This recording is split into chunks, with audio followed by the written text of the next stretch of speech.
Jason, there's a lot of talk that's going on now that I'm hearing about on both the YF and the R134 systems. There's a need for oil injection. So that's a new term for me. So can you explain a little bit more about that? Sure.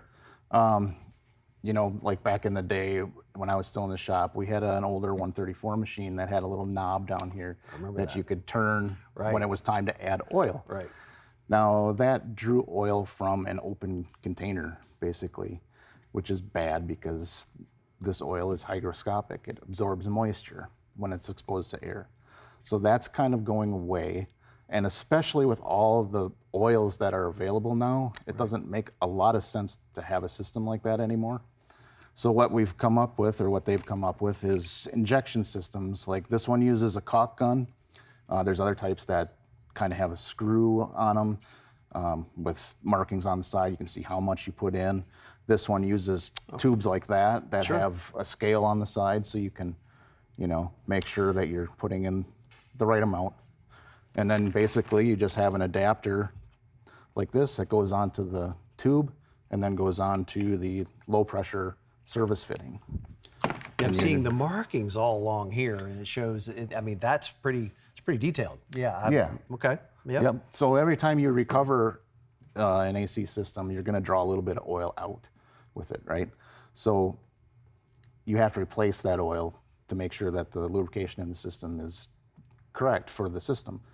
The other thing is if you replace any components, a condenser, a compressor, even a line, and they all hold some oil. So you've got to find that capacity and service information and replace that oil when you go to recharge the system.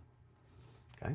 Yeah, that makes sense. And I know that speaking of oils, that we have another type here, and this one again. Whenever we're in the collision industry, did you see something that's in a bag?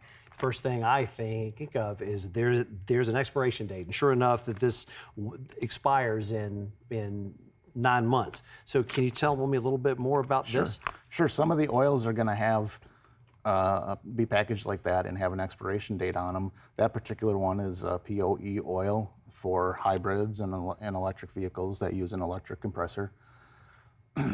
That is, you don't want that. If it goes past the expiration date, there's a chance that the seals on the tube or this package itself could have let moisture in. Okay. If you think about an electric compressor and moisture in the oil, that's a bad combination. You know, moisture and electricity is just not a good mix.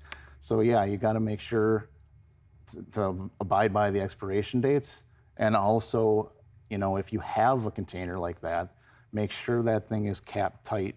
Sure. You know, in between uses. Jason, incredible amount of information. Thank you. You bet.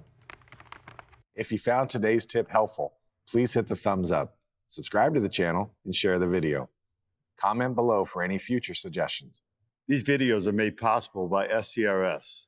If you aren't currently a member, I encourage you to join. Visit scrs.com or use the link in the description below.